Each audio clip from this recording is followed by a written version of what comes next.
আমি শ্রদ্ধা রেখেই বলতে চাই, মাননীয় সংসদ সদস্য বয়সে আমার বড়, তিনি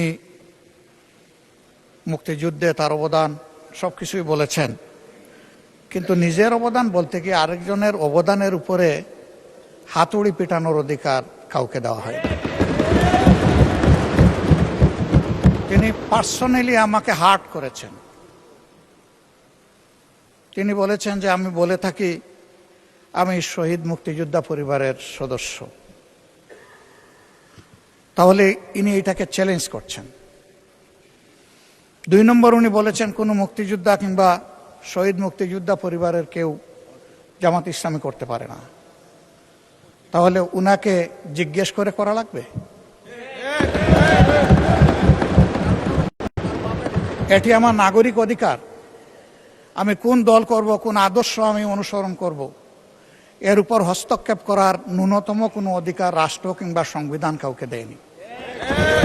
আমি এটার তীব্র নিন্দা জানাই। আমার আইডেন্টিটি নিয়ে প্রশ্ন গুরুতর।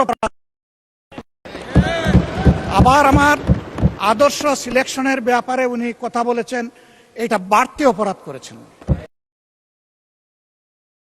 মাননীয় স্পিকার, তার এই অসংসদীয় অংশটা এখান থেকে যেন এক্সপান্স করা হয়। শেষে গিয়ে উনি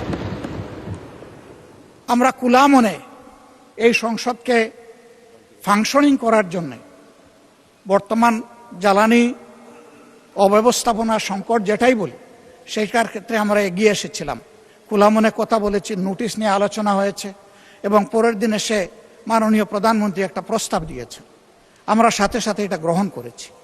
তিনি এইটাকে শেষ পর্যন্ত কনক্লুশন টানলেন কি দিয়ে? হ্যাঁ, যার মগজ যেরকম তার কনক্লুশন হবে সেটা।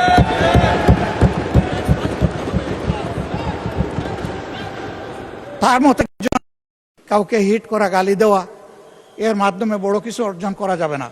কিছু গোলাবাজি হতে পারে বড় জোর, কিন্তু তার চাইতে বেশি কিছু হবে না। আর সাধারণত যুক্তি যখন ফুরিয়ে যায়, মাথা তখন গরম হয়ে যায়।